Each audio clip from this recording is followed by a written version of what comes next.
আমরা দেখতে পেয়ে গেছি পাহাড়, যেটা এতক্ষণ ধরে অপেক্ষা করছি।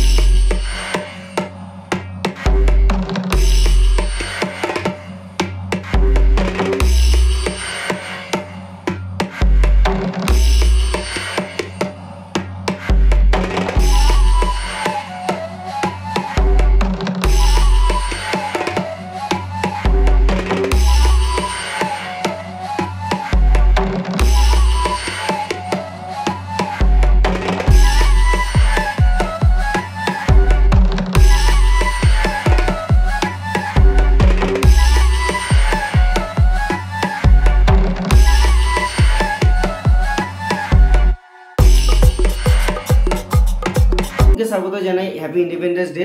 তো ফাইনালি আজকে আমরা যেতে চলেছি একটা রাইডে। কোথায় যাচ্ছি না যাচ্ছি তোমাদের তো সব জানাবো, এখনো পর্যন্ত রেডি হয়নি। তো এখন বেরোতে চলেছে একটা রাইডে, একটা ছোটখাটো রাইড না, এবারে এটা অনেক বড় সড়ো রাইডে যাচ্ছি। কোথায় যাচ্ছি? পাহাড়, বুঝতে পেরেছো? পাহাড়ে যেতে চলেছি।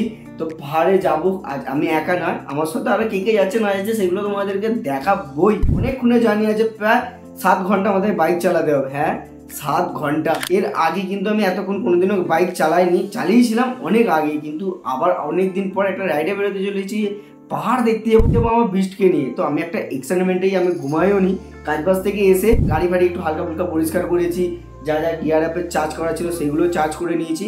তো আমি পুরোপুরি রেডি এখন রাইডে যাওয়ার জন্য। আমি মন থেকে রেডি, কিন্তু আমার ড্রেস আপটা আমার রেডি হয়নি। তো চলো চটপট গিয়ার অ্যাপটা হয়নি, তারপর তোমাদের সাথে আবার কথা হচ্ছে।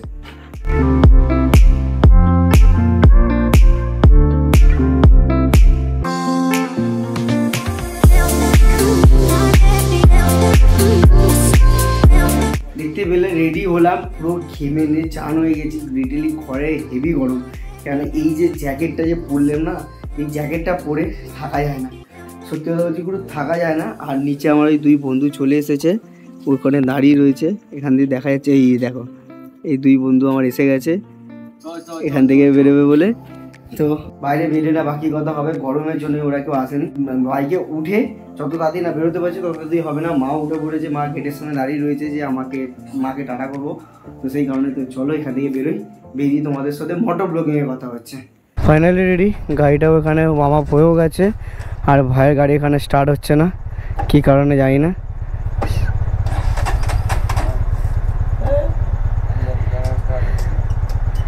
পিক আপ ধরছিস কেন? পিক আপ ধরবি না?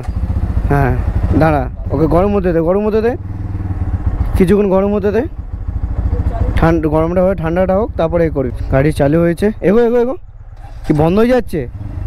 ফাইনালি বন্ধুর গাড়ি স্টার্ট হয়ে গেছে। তো মাকে প্রণাম করে নিলাম।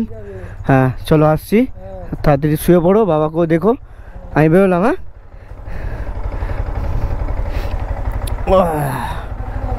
হ্যাঁ আস্তে আস্তে যাবো, হ্যাঁ ফোন করবো, টাটা। হ্যাঁ, জয় মা দুর্গা, জয় তারা মা, জয় বাবা, জয় ভোলে বাবা। দেখো যেন ঠিকঠাকভাবে রাইডটা কমপ্লিট করে বাড়ি আসতে পারি। তো ফাইনালি গুরু বাড়ি থেকে বেরিয়ে পড়েছি, সেটা আশা করছি তোমরা দেখতেই পাচ্ছ।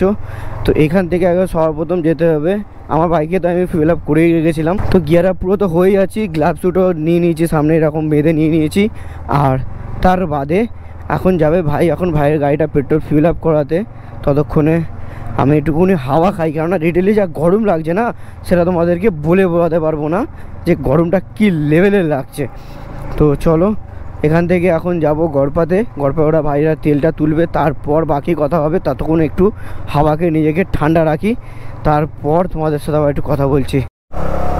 তো বেরোনোর আগেই হয়ে গেছে আর একটা প্রবলেম, ভাইয়ের এই বাইকটাতে, পালসার বাইকটাতে হয়ে গেছে ফিউল শেষ, পাম্পে যাওয়ার আগেই ফিউল শেষ। তো ভাই এখন আমার গাড়িটা নিয়েছে, ও ঠিলছে পা থেকে, আর আমি নিয়ে যাচ্ছি রিটেলি। আমি এই কারণেই আমার বাইকে আগে থেকে সব তেল ফেল আমি তুলে রেখেছিলাম, যাতে কোনো প্রবলেম না হয়। আমি ওদেরকেও বলেছিলাম যে কাজটা করে রাখতে, তো ডোন্ট ওয়ারি, কী করা যাবে, আর কাজটা করা নেই। তো আমি এখন নিয়েছি এইটা, আমি অত লম্বা মানুষ নয় রে ভাই, আমি ঠেলতে পারবো। তো সেই কারণে ভাইকে বলছি তুই ঠেল, আমি হ্যান্ডেলটা ধরে নিয়ে যাই। ফাইনালি গুরু ভাইয়ের বাইকে ফিউল আপ হয়ে গেছে, মোটামুটি 1000 টাকার মতো তেল তুললো। আর আমার বাইকে ফিল আপ করেছিলাম তখন ওখানে একটা ভিডিও বানিয়ে রেখেছি, সেই ভিডিওটা তোমাদের দেখিয়ে দিচ্ছি। তো কত টাকা তেল আমার মনে হয় যতদূর 800 কত টাকার, আর আমার গাড়িতে কিছু তেল ছিল। তো সব মিলে আমার ট্যাঙ্কি ফুল হয়ে গেছে, আশা করছি দেখতে পাচ্ছি কারণ ট্যাঙ্কি ফুল হয়ে রয়েছে। আমরা উঠে পড়েছি এখন NH 16-তে, আর NH 16 থেকে আমরা এখান থেকে যাবো হচ্ছে ঝাড়খণ্ডের দিকেই আমরা যাচ্ছি আই থিঙ্ক, যতদূর মনে হয়। আমরা ঝাড়খণ্ডই তো দেখেছিলাম গুগল ম্যাপে। আমরা এখান থেকে আমরা দু ভাই মেনলি দুটো বাইক নিয়ে আমরা বেরিয়ে পড়েছি ঘাটশিলা যাওয়ার জন্য। অনেকক্ষণ তোমাদের সাসপেন্সে রেখেছিলাম যে কোথায় যাচ্ছি না, আমরা যাচ্ছি ঘাটশিলা। অনেক দিন ধরে পাহাড়, বললাম না তোমাদেরকে, পাহাড় অনেক দিন ধরে পাহাড় দেখার ইচ্ছা করছে, মনটা খুব পাহাড় করছে। তো সেই কারণে এখন পাহাড়ের উদ্দেশ্যে বেরিয়ে পড়েছি। 15 আগস্ট একটু বৃষ্টিপাত হয়, যদি হয় হোক, কোনো অসুবিধা নেই। তো বেরিয়েছি যখন ভালোভাবে ঘুরবো। আর এখন দেখতে পাচ্ছ গ্লাভসগুলো পরিনি, গ্লাভসগুলো পরবো। এখন একটু ধুলাগড়, এখন এখান থেকে যাবো ডাইরেক্ট যাবো ধুলাগড়ে। ওখানে গিয়ে একটু দাঁড়াবো, যা চাটা খাবো, খেয়ে ওখান থেকে বেরিয়ে পড়বো। তিনজনে 3টে চা নিয়ে নিয়েছি, কোলাঘাটে এসে পৌঁছো, কোলাঘাট না ধুলাগড়, সরি। তো ধুলাগড় টোলে এসে পৌঁছেও পড়েছি। আর আমার সাথে যাচ্ছে অভিজিৎ ভাই, এর কিন্তু মোটামুটি চেনো। আর যেটা বলছিলাম রমু ভাই, দেখো আমার হাইটটা দেখো আর ওর হাইটটা দেখো, তাহলে বুঝতে পারবে আশা করছি যে কতটা লম্বা। একবার ভাই ওরকমভাবে একটু কথা বলে দাও, যেরকম ভাবে তুমি ওই ব্লগটা বলেছিলে, এরকম করলে হয় নাকি? কোলাঘাটে গিয়ে কথা হবে। কোথায় গিয়ে কথা হবে? কোলাঘাটে আর দাঁড়াবো না, এই যে দাঁড়িয়েছি এখানে, আর কোলাঘাটে দাঁড়ানো হবে না। তো এইখানেই চা খাবো, এইখান থেকে যে রাইড স্টার্ট করবো একদম টানা কোলাঘাট। দাঁড়াতেও পারি, নাও দাঁড়াতে পারি, কারণ সকালবেলা কিছু খেয়ে বেরোয়নি। দাঁড়ানোটা সম্ভব, নাও সম্ভব হতে পারে, কারণ কিছু খেয়ে বেরোয়নি, জাস্ট চাটা খাচ্ছি। আর রাত্রি 3টে বা 4টের সময় বাড়িতে কি এবার খায়, তো রাত্রি 10:30 11টার সময় যা খাওয়া হয়েছিল। তো চলো এখান থেকে চাটা খাই, খেয়ে চট করে বেরিয়ে পড়ি। তো গুরু হয়ে যায় আবার একটা প্রবলেম। তো কি প্রবলেম? আমার গোপুর মাইকটা হঠাৎ করে কাজ করা বন্ধ করে দেয়, তো সেই কারণে তোমাদের ভয়েস ওভার দিয়ে শোনাচ্ছি। দেখতে পেলে আমরা ধুলাগড়ে চা খেলাম, চাটা খেয়ে আমাদের কথা হয়েছিল যেটা কি আমরা না দাঁড়াতেও পারি, নাও দাঁড়াতে পারি কোলাঘাট ব্রিজে এসে। তো দিনের আলো হালকা ফুটে উঠছে, বেশ দেখতেও ভালো লাগছে। আর আমাদের গন্তব্যস্থল যেটা ছিল সেটার দিকে আমরা ছুটে চলেছিলাম। তো সেই কারণে কোলাঘাট ব্রিজে আমরা দাঁড়াইও নি। এই যে দেখতে পাচ্ছ বাঁ দিকে রাস্তাটা চলে যাচ্ছে দীঘার দিকে, এই যে সোয়া রাস্তাটা নিচ্ছে সেটা হচ্ছে খড়গপুরের দিকে, যেটা পুরী যাওয়া যায়, কেওয়ানঝড় যাওয়া যায়, ঝাড়খণ্ড যাওয়া যায়, আরও নানান ধরনের অনেক জায়গায় যাওয়া যায়। এখানে সেটা অত আমি কিছু জানি না, যতটুকু জানি সেটুকু তোমাদের বললাম। আর দেখতে পাচ্ছ ওয়েদারটা আস্তে আস্তে লাইট ফুটে উঠছে, সেটা দেখতেও বেশ ভালো লাগছিলো। এই এনজয় করতে করতেই আমরা সামনের দিকে এগিয়েছিলাম। আরও হয়তো ক্যামেরা অন করে অনেক কথা বলেছি সেই সময়, তো অডিওটা রেকর্ড হয়নি। মন মেয়াদ খুব খারাপ, মানে ভিডিওটা যখন আমি দেখছি মন মেয়াদ সত্যি করে খুব খারাপ হয়ে গেছিলো। তো যেটুকু পেরেছি তোমাদের ভয়েস ওভার দিয়েও তোমাদেরকে শুনিয়ে দিচ্ছি। প্লিজ গুরু তোমরা একটু ম্যানেজ করে নিও, কেননা হঠাৎ করে এরকমভাবে প্রবলেম হয়ে যাবে সেটা আমিও নিজেও বুঝতে পারিনি। রাইড করতে করতে চলে এলাম আমাদের ডেবরা টোল প্লাজায়। ডেবরা টোল প্লাজায় এসেও আমরা দাঁড়ানোর কোনো চিন্তাভাবনাই নিইনি। তো আমরা ডেবরা টোল প্লাজাটাও ক্রস করে আগের দিকে এগোনোর জন্য চিন্তা আমরা নিয়ে রেখেছিলাম যে কোনো জায়গায় দাঁড়াবো না।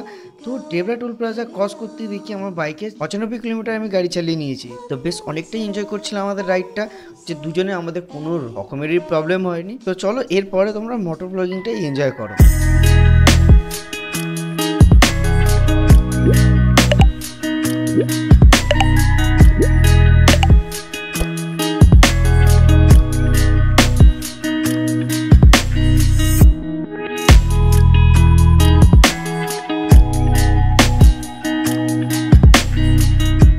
পুরোপুরি 200 কিলোমিটার হয়ে গেছে, আশা করি দেখতে পাচ্ছ এখানে লেখাটা 200 কিলোমিটার টানা গাড়ি চালিয়ে নিয়েছি। টানা নয়, 100 কিলোমিটার পরে একটু রেস্ট দিয়ে টানা আবার 100 কিলোমিটার গাড়ি চালিয়ে ফেলেছি।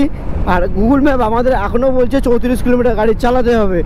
এখনও কোনো পাহাড়ের কোনো হদিস পাইনি গুরু, কখন পাবো পাহাড়? এইদিকে জঙ্গল দেখতে পাচ্ছি অনেকগুলো, পাহাড় কখন দেখবো? তো পাহাড়ের নেশাতেই ছুটে চলেছে গাড়ি প্লাস আমি। তোমাদের কি বলবো, আলাদাই একটা এক্সাইটমেন্ট কাজ করছে। সিটিতে ভাবো একটা জিনিস, আমি কোনোদিনও এত কিলোমিটার গাড়ি চালাইনি। মোটামুটি হয়তো সিটি রাইড করলে আমি কত কিলোমিটার গাড়ি চালাবো, হার্ডলি খুব জোর হলে 30 কিলোমিটার গাড়িটা চালিয়ে হয়তো রেখে দেবো, বা খুব জোর হলে 30 থেকে 50 এরকম কিছু হবে। কিন্তু এখন দেখো টানা 200 কিলোমিটার গাড়ি চালালাম, 100 200 টানা গাড়ি চালিয়ে নিলাম সারা রাত্রি জেগে, মানে রাত্রিবেলা ঘুমাইনি, রাত্রির অন্ধকারের আলোতে বেরিয়েছিলাম, আবার দিন হয়ে গেল, আবার দুপুর হবে, আবার রাত্রি হয়ে যাবে। আমাদের এই নেশা যে পাহাড় দেখবো, কখন দেখবো ভাই, কখন?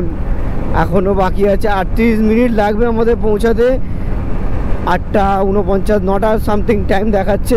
তো এরকম প্রাকৃতিক সৌন্দর্য এনজয় করতে করতে আমরা সামনের দিকে এগোই। আর তোমাদের ড্রোন শটগুলো কেমন লাগলো প্লিজ তোমরা কমেন্ট করে আমাকে জানিও। আশা করছি তো ভালো লেগেইছে। তো ভিডিওর মধ্যে জুড়ে থাকো, তাহলে দেখতে পাবে ভালো ভালো ড্রোন শট, ভালো ভালো জায়গা, আর ভালো ভালো পাহাড়, তারপর ঝর্ণা আছে, তারপরে আর যেন কি ড্যাম্প আছে, অনেক কিছু আছে এখানে। তো সব কিছু এক্সপিরিয়েন্স আমিও করবো, সাথে তোমাদেরকেও দেখাবো আমার ক্যামেরার থ্রুতে। তোমরা ঘরে বসে দেখতে পাবে চা খেতে খেতে বা বন্ধুদের সাথে আড্ডা মারতে মারতে। এইদিকে সব জঙ্গলগুলোকে দেখো, আলাদাই লাগছে, আলাদাই লাগছে। এসব দিকে তো আসি না, না ভালো লাগছে এই কারণেই, হয় মনটা টেনে নিয়ে যাচ্ছে, এই জঙ্গলগুলোই আমাকে টেনে নিয়ে চলে যাচ্ছে হয়তো পাহাড়ের দিকে, মেবি হতেও পারে। তো চলো এরকমভাবেই আনন্দ করতে করতে আবার সামনে দিকে এগোবো। এখনও পর্যন্ত ঘুম এসেছে না খিদে পেয়েছে, সত্যি কথা বলছি গুরু, না এখনও পর্যন্ত ঘুম এসেছে না খিদে পেয়েছে, কিচ্ছু খাইনি। শুধু ওই যে ধুলোগড়ে ওখানে দাঁড়িয়েছিলাম, চা খেয়েছি আর মাঝে দাঁড়িয়ে জল খেয়েছি, তার বাজার কিচ্ছু খাইনি। তো তারপরেও গাড়ি ছুটে চলেছে 80-70-এ, আর আমারও মন ছুটে চলেছে পাহাড়ের দিকে। ওহো, কি একটা কবিতা বলে ফেললাম নাকি? চলো আবার সামনের দিকে দেখো একবার। শুধু এরকম যদি তোমরা রাস্তাঘাট পাও তো ভাবো, গাড়িকে 70-80-তে চালাতে ইচ্ছে করবে, কিন্তু কিছু করার নেই, আমরা একটা লিমিট নিয়ে এগোচ্ছি। কেননা যদি কোনো কারণে দুর্ঘটনা ঘটে যায়, সেটা চাইছি না। তো ভাই মা এসে চেগে যাচ্ছে বলে একটু ট্রেনের রুলে চলে যাচ্ছে, আবার গিয়ে স্লো হয়ে যাচ্ছে। তো যাই হোক, যাক। আর তোমাদের আরেকটা কথা বলতে চাই, এই যে রাইডিং গ্লাভসটা কিনেছি, কি ময়লা লেগে গেছে দেখো শুধু। তো এই রাইডিং গ্লাভসটা কিনেছি আর এই নি গার্ডসটা কিনেছি, আশা করছি দেখতে পাচ্ছ এই নি গার্ডসটা। এই দুটো জিনিস আমি রাইডে আসার আগেই কিনে নিয়েছি। তো আমি এইটা তোমাদের রিভিউ দেবো, দুটো জিনিসেরই রিভিউ দেবো, যে আমার ফিল কীরকম হচ্ছে, পরে কতটা ঠিক আরাম পাচ্ছি কিনা, আর গ্লাভসটাতে কমফোর্টেবল কিনা, তোমাদের সব রিভিউ দেবো। তো তোমরা আস্তে আস্তে ভিডিওটা দেখতে থাকো। এই যে গ্লাভসটা কোথা থেকে কিনলাম, কি কোম্পানির কিনেছি না কিনেছি, সবটা তোমাদের জানাবো। তো পুরো আজকের দিনে 4 নম্বর টোল, তো টোলের পর টোল আসতেই থাকছে। তো আমরা বাইকার, আমাদের কোনো টাকা পয়সা দিতে হয় না, এরকম সাইড থেকে বেরিয়ে যাই। কিন্তু এই টোলটারও নাম কি, এই টোলটার নাম কি?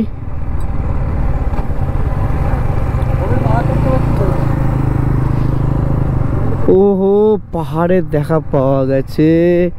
দাঁড়া, এখানে জায়গাটার নাম জিজ্ঞাসা করি একবার শুধু। ভাই এই জায়গা का नाम क्या है? हाँ, कुपरा टोल। ये टोल का नाम है कुपरा टोल, ताई तो?